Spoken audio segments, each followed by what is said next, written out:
ఇవాళ సమ్మిట్‌లో ఉన్నాం. మంత్రి వివేక్ ఉన్నారు. మాట్లాడదాం. సార్ మెయిన్ మోటో ఏంటి? ఇప్పటివరకు మీరు అనుకున్నది రీచ్ అయ్యారు అనుకుంటున్నారా? డెలిగేట్స్ గానీ, ఇన్వెస్ట్‌మెంట్స్ గానీ ఎట్లా ఫస్ట్ డే ప్రోగ్రామ్ ఎట్లా అనిపిస్తుంది? చాలా మంది పాజిటివ్‌గా రెస్పాన్స్ వచ్చింది. చాలామంది డెలిగేట్స్ స్పేస్ లేకుండేది. చాలామంది బయట నిలబడ్డారు. అంటే వాళ్ళందరికీ కూడా తెలంగాణ రాష్ట్రంలో వచ్చి ఇన్వెస్ట్ చేస్తే బావుంటది. తెలంగాణలో మీకందరూ తెలుసు. First of all it is a metropolitan city అన్నమాట హైదరాబాద్. మెట్రోపాలిటన్ సిటీ అంటే అందరూ ఈ రాష్ట్ర దేశంలో ఉన్న ఆ, వేరే వేరే స్టేట్స్ వాళ్ళు కూడా వచ్చి ఇక్కడ సెటిల్ అయి ఉన్నారు. సో వాళ్ళకి ఈజీలీగా కనెక్ట్ అయిపోతారు అనమాట. వాళ్ళకి కంఫర్టబుల్ కల్చర్ వైజ్ అంతా కూడా Hyderabad is very very accommodative అనమాట. సో దాంతోపాటు ఇది సరిపోదు. ఇన్ఫ్రాస్ట్రక్చర్ బాటిల్ నెక్స్ ఉండొద్దు, సరైన ఇండస్ట్రియల్ డెవలప్మెంట్ ఏరియాస్ ఉండాలి. దాని గురించి ఆల్రెడీ ప్రభుత్వం చర్యలు తీసుకుంది.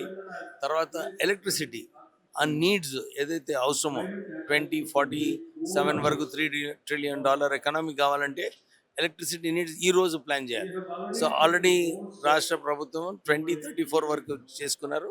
2047 వరకు కూడా అడిషనల్ ప్లాన్ ప్రకారంగా ఇన్వెస్ట్మెంట్స్ కూడా జరగబోతుంది. సో ది ఎలక్ట్రిసిటీ అయిపోయిన తర్వాత infrastructure, electricity, skilled man force అవసరం. దాని గురించి 115 అడ్వాన్స్ టెక్నాలజీ సెంటర్స్ స్థాపిస్తున్నాము. దీంట్లో 2 లక్షల మంది every year trained skill force దీనిలో వస్తుంది. అంతేగాక నేను సిఐఏ ప్రెసిడెంట్గా ఉన్నాను. ఎప్పుడు కూడా సిఐఏ వాళ్ళు మాకు స్కిల్డ్ మ్యాన్ ఫోర్స్ లేరని చెప్తారు. గవర్నమెంట్ అంటుంది మీకు ఏం కావాలి చెప్పంటే ఆ కనెక్షన్ లేకుండింది. సో నేను ఇండస్ట్రీస్తో మాట్లాడి వారికి ఏం జాబ్స్ అవసరమో అలాంటి కోర్సెసే మేము ఇక్కడ ఇంట్రొడ్యూస్ చేస్తున్నాము. సో ఈ సంవత్సరము 99% అడ్మిషన్స్ అయినాయి. సో వీళ్ళందరికీ కూడా సరిగా స్కిల్ సెట్స్ ఇప్పించిన తర్వాత సాఫ్ట్ స్కిల్స్తో పాటు వీళ్ళందరూ అవైలబుల్ ఉంటారు. ఏదైతే ₹1,00,00,000 ఇన్వెస్ట్మెంట్స్ అనౌన్స్ అయినాయో దీని ద్వారా వీళ్ళకు స్కిల్డ్ మ్యాన్ ఫోర్స్ కూడా మన రాష్ట్ర ప్రభుత్వంలో క్రియేట్ చేస్తున్నాము. సో అన్ని రంగాలలో ఇండస్ట్రీకి ఎక్కడ బాటిల్ నెక్స్ ఉండకుండా సరిగా బిజినెస్ చేసుకొని మళ్ళీ ఎక్కువ ఇన్వెస్ట్మెంట్ ఆ ఎంటర్ప్రినర్స్ తీసుకొచ్చేలాగా ప్రయత్నం చేస్తాం. న్యూఢిల్లీ ఎక్స్‌టెన్షన్‌గా ఢిల్లీకి న్యూఢిల్లీ, నోయిడా, బాంబేకొచ్చేసి నవీ Mumbai, బెంగుళూరుకొచ్చేసి electronic city, white field city ఇట్లా ఎక్స్‌టెన్షన్ ఉంది. సో మనకు కూడా ఆల్రెడీ ఫైనాన్షియల్ సిటీ ఇవన్నీ అయిపోయిన తర్వాత ఇది ఫ్యూచర్‌లో ఫ్యూచర్ సిటీ కూడా ఎక్స్‌పాండ్ అయ్యేటువంటి అవకాశాలు ఎక్కువున్నాయనేటువంటి చర్చ జరుగుతోంది. ఫ్యూచర్ సిటీ కూడా ఇప్పుడు మీరు చూసినారు ఆల్రెడీ బంజారా హిల్స్ స్టాగ్నెట్ అయిపోయింది, మొత్తం సాచురేట్ అయిపోయింది. అట్లానే మీరు జూబ్లీ హిల్స్, ఫైనాన్షియల్ డిస్ట్రిక్ట్ ఇవన్నీ సాచురేట్ అయిపోయినాయి. కోకాపేట్ అక్కడ కొంచెం డెవలప్ అవుతుంది. ఈ ఫోర్త్ సిటీలో కరెక్ట్గా ప్లానింగ్ చేస్తే ఎయిర్పోర్ట్ దగ్గర ఉంది, ఎవరికి కూడా దిగి స్ట్రేట్ పనికి పోయి మళ్ళీ వాపస్ వెళ్ళిపోవచ్చు. సో ఇది దృష్టిలో పెట్టుకొని ఈ ఫోర్త్ సిటీలో మంచిగా ఇన్ఫ్రాస్ట్రక్చర్ డెవలప్మెంట్ అయితే అన్ని కార్నర్స్లో అరౌండ్ హైదరాబాద్ సిటీ అన్ని కార్నర్స్లో కూడా డెవలప్ అయినప్పుడు డిస్ట్రిక్ట్స్ నుంచి వచ్చేవాళ్ళు కూడా, ఎందుకంటే రాష్ట్రము డెవలప్ కావాలంటే అర్బనైజేషన్ కావాలి.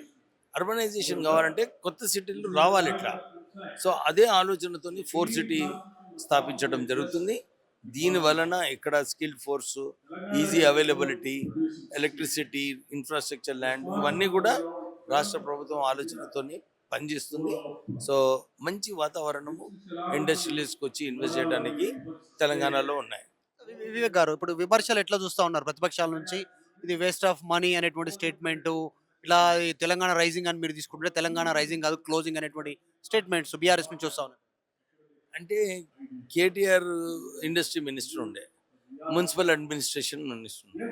నేను జూబ్లీ హిల్స్ బై ఎలక్షన్లో వెళ్ళినప్పుడు అక్కడ ఎక్కడ కూడా మున్సిపల్ డిపార్ట్మెంట్ నుంచి రోడ్స్ సరిగా లేవు, నాలీ సరిగా లేవు, డ్రింకింగ్ వాటర్ సప్లై లేదు. ఆయన ఫెయిల్డ్ అనమాట యాజ్ మున్సిపల్ అడ్మినిస్ట్రేషన్ మినిస్టర్. అయితే ఇండస్ట్రీలో కూడా నేను లేబర్ మినిస్టర్ అయిన తర్వాత ఈ ITs which are required skilled man force develop చేయడం ఒక్క పైసా కూడా ఇన్వెస్ట్ చేయలేదు. పాపం వాళ్ళకు రా మెటీరియల్ కొనడానికి కూడా బడ్జెట్లో కేటీఆర్ గారు కేటాయించలేదు. So they never concentrated on developing industry. కేవలం ఈ సాఫ్ట్వేర్ వాళ్ళతో తిరగడము, ఒక ఇంగ్లీష్లో మాట్లాడటము, అదొక హైప్ కేటీఆర్ క్రియేట్ చేసినాడు. కానీ మీరు ఎంప్లాయ్మెంట్ ఆపర్చునిటీస్ ఏదైతే మ్యానుఫ్యాక్చరింగ్ సెక్టర్లో వస్తుందో అట్టర్లీ ఫెయిల్ అయినాడు. ఇప్పుడు పవర్లో లేడు. సో ఆ ఫ్రస్ట్రేషన్తో అన్నిటికీ ఏది మంచిగా చేసినా కానీ దాన్ని క్రిటిసైజ్ చేయడానికి చెప్తాను. జూబ్లీహిల్స్ ఓడిపోయిన తర్వాత ఆయన అర్థం చేసుకోవాలి, ఇది కేవలం సోషల్ మీడియా హైప్తోని గెలుద్దాము, సోషల్ మీడియాతోని లీడర్షిప్ నడిపిస్తామంటే కాదు. ఈ should realise is a failed leader. ఎందుకంటే వారు వర్కింగ్ ప్రెసిడెంట్ హయాంలో అప్పుడు 2019లో 7 ఎంపీ సీట్స్ ఓడిపోయినాడు. 2023లో గవర్నమెంటే పోయింది టీఆర్ఎస్ది. ఎంపీ సీట్లు అయితే అసలే డిపాజిట్ రాలేదు. మళ్ళీ మొన్న గ్రాడ్యుయేట్ సీట్స్లో ఓడిపోయినాడు. మళ్ళీ ఇప్పుడు జూబ్లీహిల్స్ ఓడిపోయినాడు. ఆయననే కదా ఇన్ఛార్జ్ ఉండే. సో ఆయనకు పబ్లిక్ పల్స్ తెలియదు, ఏదో వచ్చినట్టు ఏదో కూడా మాట్లాడుతూ ఉంటాడు.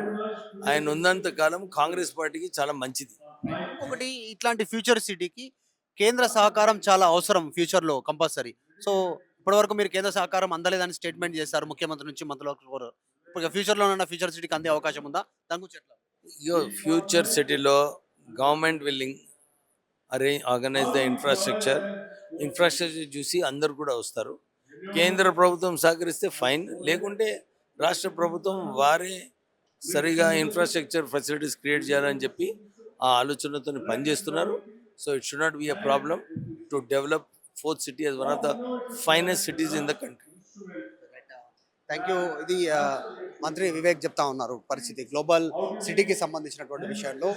ఇది గ్లోబల్ సమ్మిట్కి సంబంధించి ఇన్ఫ్రాస్ట్రక్చర్ కావాలి, ఎలక్ట్రిసిటీ, నెక్స్ట్ మిగతా ఫెసిలిటీస్ ఉండాలనేటువంటి స్టేట్మెంట్ చేస్తూ ఉన్నారు. సో జరుగుతున్నటువంటి సిచ్యువేషన్ పైన ప్రతిపక్షాలు విమర్శలు చేస్తున్నాయి, వాటి గురించి పట్టించుకోవాల్సినటువంటి అవసరం లేదనేటువంటి స్టేట్మెంట్ చేస్తూ ఉన్నారు. వీడియో జర్నలిస్ట్ గణేష్తో మధు మల్కేడ్కర్, గ్లోబల్ సమ్మిట్. చరిత్ర సృష్టించినోడు ఇప్పుడు ఆ చరిత్రని తిరగరాయబోతున్నాడు. అబద్ధాల గోడల్ని బద్దలు కొట్టి నిజాలను రాగా మీ ముందుంచబోతున్నాడు. నిజమైన వార్తల కోసం వెంటనే డౌన్లోడ్ చేసుకోండి రా యాప్ని.